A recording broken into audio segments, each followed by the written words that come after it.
মটরশুঁটি, হ্যাঁ, কাঁচা কাঁচা, হ্যাঁ, পেস্ট করা। তারপরে আমি দিচ্ছি পেঁয়াজ কুচি, হ্যাঁ, পেঁয়াজ কুচি, তারপর ধনে পাতা কুচি, তারপরে এই রসুন কুচি, আদা কুচি, এই লঙ্কা কুচি। আপনাদের লঙ্কাটা আপনাদের স্বাদ বুঝে, যেটুক ঝাল সেটুকুই বুঝে বুঝে খেতে হবে। হ্যাঁ, আর এটা হচ্ছে সুজি। হ্যাঁ, সুজি হচ্ছে আমাদের 5 চামচ। 1 2 3 4 5। আচ্ছা, এটা হচ্ছে বেসন আমি 4 চামচ দিচ্ছি। 1 2 3 3 এই 4 চামচ বেসন। নুনটা আপনাদের পরিমাণ মতন আপনাদের দিতে হবে, স্বাদ মতন। নুনটা আপনারা স্বাদ মতন দেবেন। এই 1 চামচ।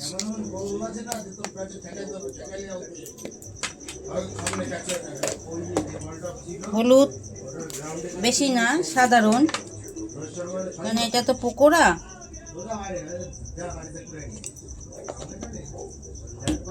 অল্প একটু কালো জিরা, নাহলে মুখে বাঁধবে না।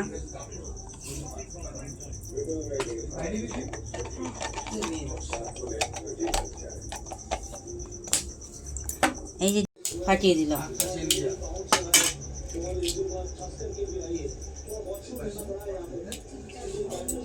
এইবার এই 1 চামচ চিনি, ঠিক আছে,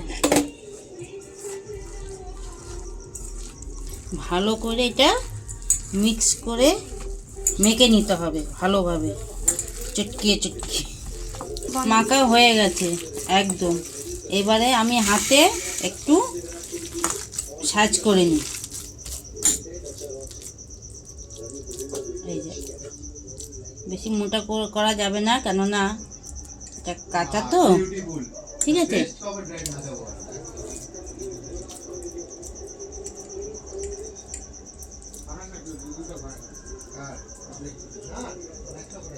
শেষটা ঠিক আছে।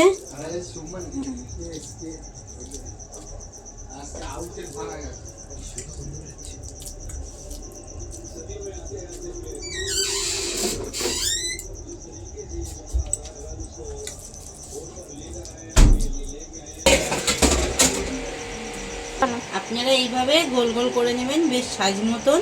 তারপরে কড়াইতে তেলটা দেবেন। তেল একটু বেশিই দিতে হবে, কেননা এটা পকোড়া তো, তাই তেলটা গরম হোক তারপরে দিতে হবে। এই তো তেল গরম হয়ে গেছে।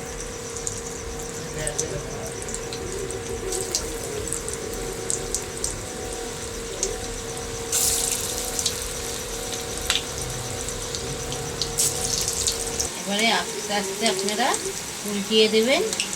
1 পিঠ এই যে হয়ে গেছে।